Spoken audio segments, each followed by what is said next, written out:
Hello everyone, this is BanglaWash here, and today we are going to talk about the tips and tricks you should know before starting Valorant. If you're new to the game and want to get better at it and dominate the lobby, then this is the video you should start with. There are some basic and pro in-depth tips in this video that will help you for upcoming ranked system. So without further ado, let's get on with the video. Valorant is really unique game. Agents play a vital role in the game Valorant. Even if you played CSGO, then you still need to learn all the agents they have in Valorant. Different agents have different abilities and different purpose in the game. In the beta, they introduced 10 agents and 5 of them were unlocked, and you had to play the game for a while to unlock the other 5. With the global launch, Valorant introduced a new character called REYNA.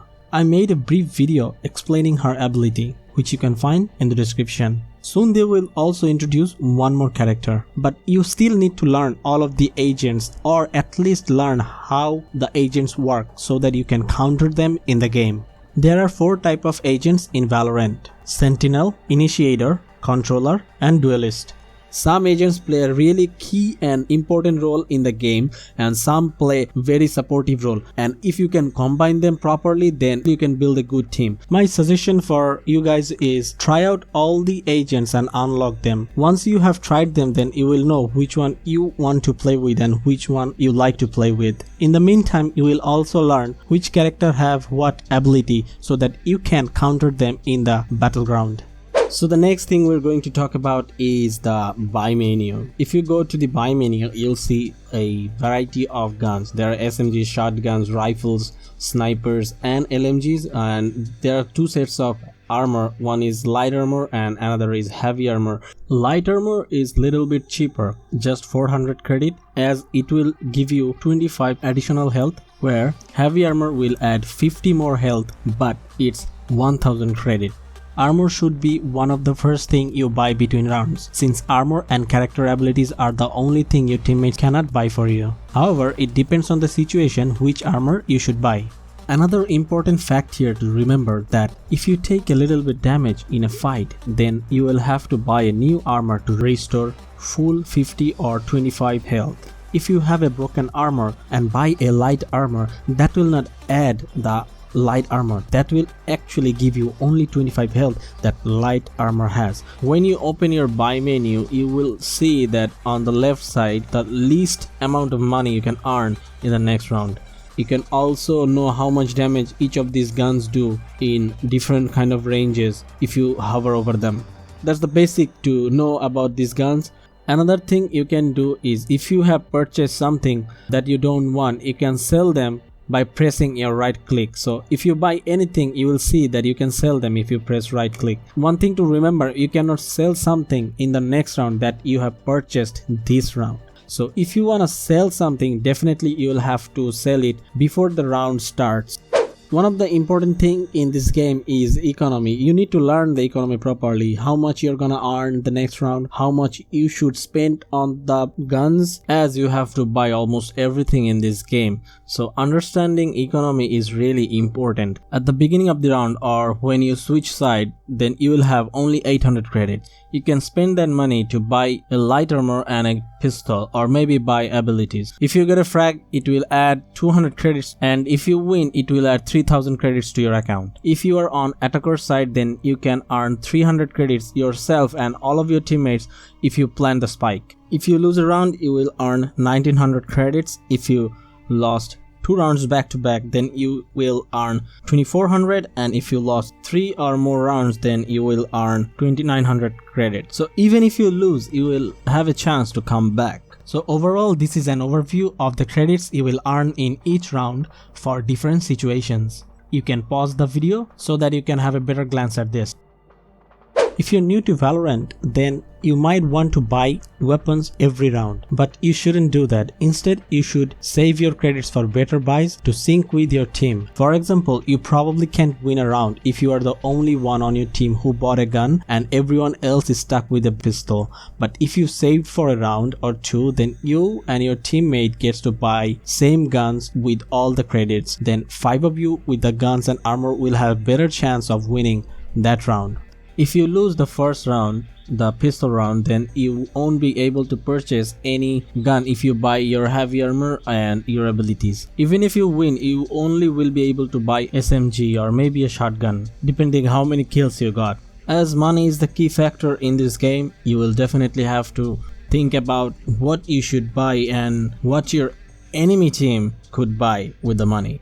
I have already made a video about this topic where I talked about Valorant's economy and what kind of gun you should buy in different rounds and when you should eco and when you should go for force buy. So check out that video for more in-depth tutorial on this topic. The next thing you are talking about is very important, which is crosshair placement. In Valorant, headshots are very rewarding because body shots actually do very less damage if you compare them with the headshots. I have seen so many people walking with a gun when their crosshair is placed at the ground or nowhere that's not actually the head height. You should always put your crosshair on the head level. Most players in all shooters, not just Valorant, have a tendency to keep their crosshair towards the ground or somewhere else, but if you run into someone while aiming down, you will have to shift your aim up towards the head or the body, and then you will have to shoot. If your aim is already on the head level or somewhere around the head, then it's a smaller movement that you have to do to shoot him on the head, and which is a lot faster. You can practice this by putting your crosshair at your teammate's head level, or you can find so many walls or crates that is colored actually at the head level of the enemy. As you can see here that these walls, these crates are actually on the head level. So you can practice this when you play and actually get a couple of free kills if you put your crosshair in the right position. Crosshair is actually a personal preference. A static and small crosshair will be more accurate than a moving one. And maybe you can try with a dot, try without a dot, but definitely try a static crosshair and try to play around it and find out which actually goes with you. You can also increase the thickness of the crosshair as you like.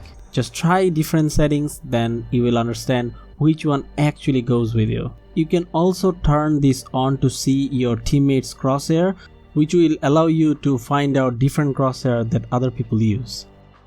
Use your abilities. Even if you are new to the game and don't know how to use the abilities, just try to use them. When you try to use them, at least you're gonna learn about the abilities and how you can use them. You should also remember your abilities affects your teammates. Sage's slow orb and Phoenix's curveball will actually affect you. Also Viper's snakebite, Phoenix's warm hand, Rage's cluster bomb will also do you damage. So be careful when you use them. If it's possible, then make a call when you are using your abilities and warn your teammate that they don't get caught up in it. A planted spike will go off after 45 seconds, so if you are playing on a defender side, then you will have to defuse the spike within 45 seconds, or if you're playing on attacker side, then you have to defend it for 45 seconds. And it takes 7.5 seconds to defuse it. The really important thing here is every defusing timer is same. There is no defuse kit in this game. So it will take 7.5 seconds no matter what. Even if you stop defusing it or do it all together, it's gonna take 7.5 seconds.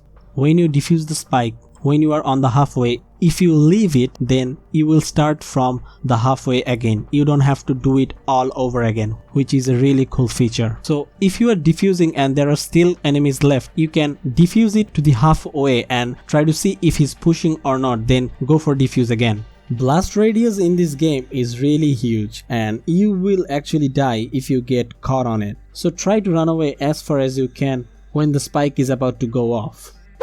Another really interesting thing in this game is that you can ADS with most of the guns you have, but ADS will actually reduce the rate of fire in the gun and the crosshair will actually move when you spray. Also, the zoom percentage of ADS different in different guns. Like the Guardian has twice as zoom as Phantom or Vandal.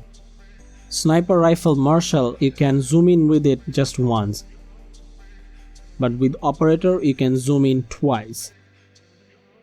Again, Bulldog and Stinger actually will go in burst mode if you ADS on them. So remember that when you are using a Bulldog or a Stinger. Communication is the key in this game. If you wanna play a game like Valorant, you definitely have to learn the callouts, and a team with good communication will always have more chances of winning. Try to remember all the callouts and practice them when you play. If you open the map, you can easily see what is the callout of different places. You can learn the callout of your location if you just look under your map.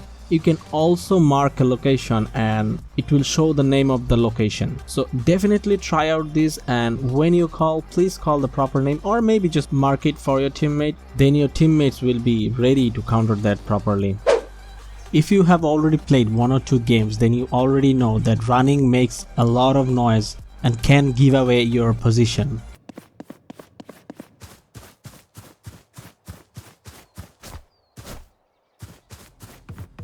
I have seen so many people do this when they're playing as attacking side, because you have to be more careful if you give away your position. Running in this game is very loud, and there's a little circle that appears on you in the minimap to show you how far the sound of your footstep is traveling. The solution to all that noise is to walk instead of running by holding shift. Walking is slower obviously, but it also makes you impossible to hear and letting you and your team to sneak up on your enemy position. Also, if you're playing on attacking side, then definitely you need to walk, because otherwise they will hear you coming and they will call their teammates to fall back to specific site where you are pushing. So definitely you should be walking if you are trying to get into a site. Actually, you should be walking almost everywhere you go in Valorant, unless you know where the enemies are, or if you think there's an enemy nearby you, or you have to go somewhere in a hurry. If you are confident enough that enemies aren't around you and you need to move faster, switch to your knife, as it's faster than running with a gun out. You can send your abilities through the teleporter. If you throw your gun, like secondary weapon or any ability through teleporting, it will still make the sound like Sova's drone or Rage's cluster bomb or any throwables. You can also use the sound cue to distract your enemy. Practice in the practice range. There are several ways to practice. The shooting test is one of my favorite ways to practice in the game. You can also practice your agents, their abilities in the open range. Go there, practice and learn your ways on different guns and shooting mechanism. My suggestion will be practice at least 10 minutes every day whenever you start playing. That will really improve your aim day by day. You should not run and gun. Valorant is not a typical run and gun kinda game. Valorant is all about careful, considered teamwork, plus it doesn't take much to eliminate someone. That means if you're running and shooting someone, then it will make you miss all of your shots. If you haven't played games like CSGO or Valorant before, then it will take practice to get this skill down. But running and shooting at the same time may work sometime, but most of the time you will be inaccurate and your aim never will be perfect. You should know that shooting accuracy and running don't mix in Valorant, so you should try to avoid it at all cost. Ultimate abilities are so powerful in this game, and with the proper use of ultimate abilities you can win many rounds. Different agents needs different amount of orb to recharge their ultimate. You can earn them by getting kills, planting the spike or defusing them. They also spawn in different location in the map. So if you can get some kills and also pick up the orb, then you will be able to use the ultimate faster than everyone else. You may think you should save ultimate abilities for big multi-kill plays, but the reality is Valorant isn't about the big plays, it's about the small victories. Sometimes your ultimate may kill no one, and that's okay. Using an ultimate to push enemies off a point, buy time for spike defuse, or to get an early elimination is also useful. Don't be afraid to wallbang an enemy if you know where they are, or if you suspect someone might be holding a sneaky spot. Also, if you're in a fight and someone just ran away into the corner, then you should also wallbang there just to finish him off. At the same time, we have to remember that we should not waste too much ammo, but if you think someone's in a corner or someone was playing couple of rounds same spot and holding a corner, then definitely you can pre-fire or wallbang them there, which can reduce someone's health pretty low and you might get a kill. Most of the walls and structures are easy to penetrate, so try it couple of games and you will see the difference. If you are going to peek around a corner always be in the mindset that there could be someone waiting for you to shoot you. Position your crosshair at the head level and hopefully it might take a few taps to take him out. Also, if you spot someone or know that someone's hiding behind a corner, then you can call your team or use the ability so that you can slow them down or distract them and then go for the pick. You have to check out the map every now and then. Look at the map on the top left corner frequently, because any of your teammate, if they spots the enemy team, then definitely that will pop up on the map. If you're playing attacker side, then this information is actually vital for the game. Whenever your teammate going to see someone, actually that's gonna show in the map. So the more you look into the map, the more info you will gather, and the more info you have, the faster you will be able to react or rotate or maybe execute any plan. If you want to get better at some game, you definitely have to practice, try out different tactics with your friends so that you can get better. So all you need to do is go to custom game, then pick up any map you want to play. I'm gonna pick up Haven. Don't forget to enable the cheats so that you guys can do whatever you want and stay as long as you can in there. When you are here, all you have to do is just pick an agent. Then when the game starts, stop the time and enable all the cheats. Now you can learn the maps and know different callouts. Also can try different gameplay with your friends. Well, that's almost everything you should know as a beginner. If you are still watching, then you are a legend. One of the most important thing you should remember that the more you play, the better you will become. So don't give up and keep playing. If you learned something on this video, then make sure to like and share this video with your friends who are new to the game. If you want more in-depth tips on any topic, then let me know in the comment section. And for more videos like this, don't forget to subscribe. Thank you for watching. Take care. See you guys in my next video.